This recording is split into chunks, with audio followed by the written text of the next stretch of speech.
Aduh. Assalamualaikum warahmatullahi wabarakatuh.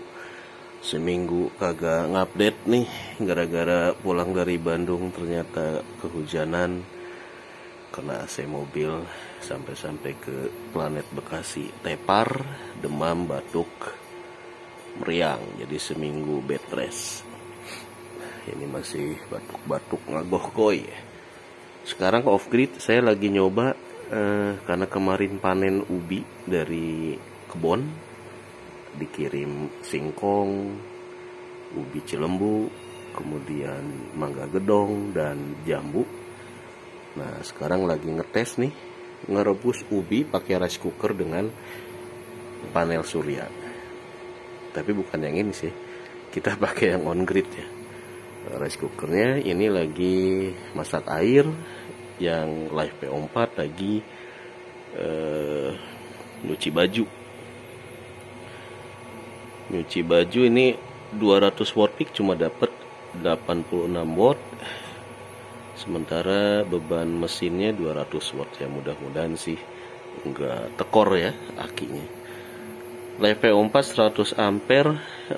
Kalau buat keperluan mesin cuci sebetulnya ya so-so lah ya.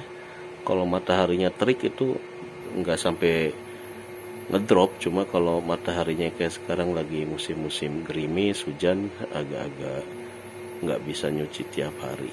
Ini pun setelah 3-4 hari nih saya diamkan, nggak dibebani gitu ya, si Live PO4 nya diliburkan, baru bisa kita pakai lagi setelah 3 hari dicas ulang gitu. Jadi tadi sampai jam berapa, jam 10-an udah alarm inverternya udah nyala karena over voltage, baru kita bebani dengan mesin cuci.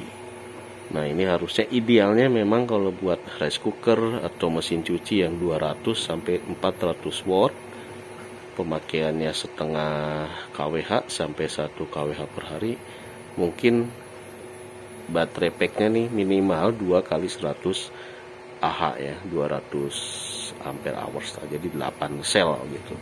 Kalau cuma 4 sel ya cuma cukup buat pemakaian setengah kWh saja selama 24 jam dengan panel 2 kali 100 watt. Ini belum maksimal karena kontrolernya ini bisa sampai 100 watt peak ini, sementara panel cuma 200. Ini juga nih, ini kalau nggak salah cuma 600 watt peak ya. Tapi ini udah buat beban jet pump sih udah lumayan lah ya.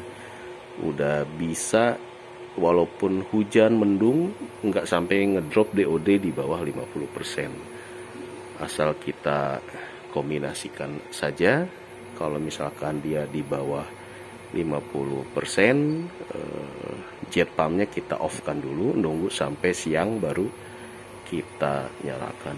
Jadi ini settingan buat jet pump ataupun mesin cuci yang pemakaian per harinya cuma 1 kWh, 400 Ah, 4 baterai itu ya.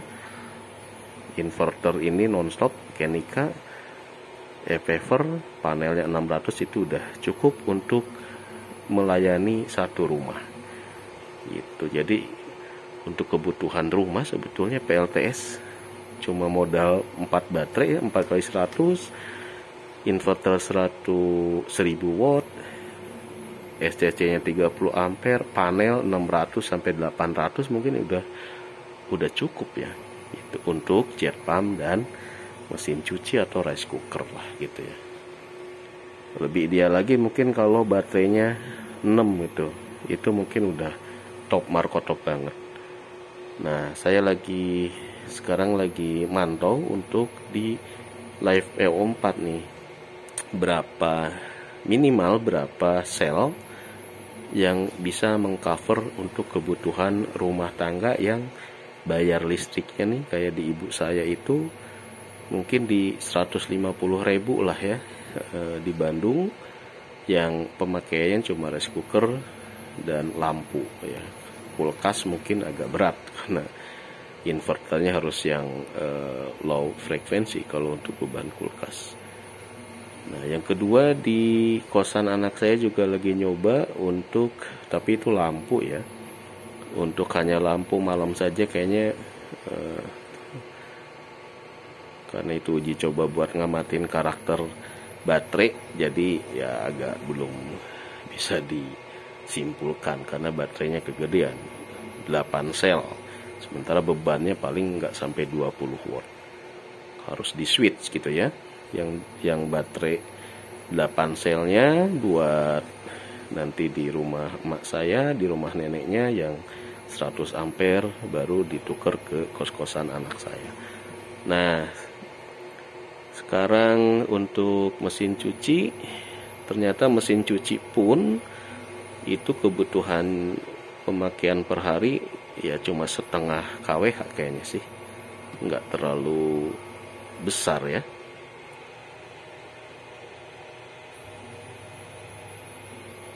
Oke,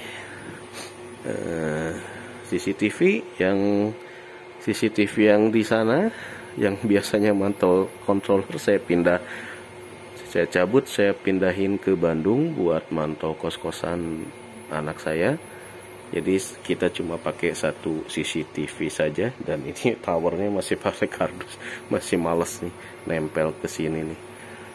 Udah. Saking ini udah autopilot ya, jadi kita levelnya udah level males ngoprek nih, yang bahaya nih. Saking udah stabil gitu ya, udah comfort zone kali ya. Ini udah running well. Makanya jadi males ngoprek, males update lagi. Kecuali kalau lagi ke Bandung, karena lagi ke Bandung ya nggak ada yang harus diplototin, kepaksa setting plototin.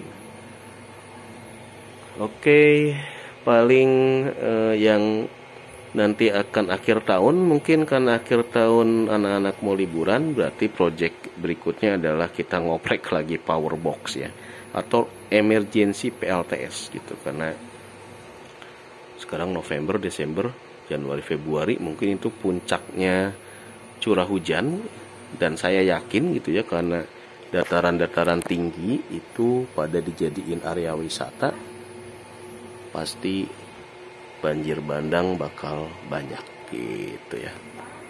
Nah, kalau banjir bandang banyak, aliran listrik nih bakal bahaya. Jadi buat temen-temen yang punya kesempatan membuat baterai pack, nah itu sangat disarankan buat emergency ya, keadaan emergency, biar kalau ada bencana darurat kebencanaan kita bisa sedikit berkontribusi.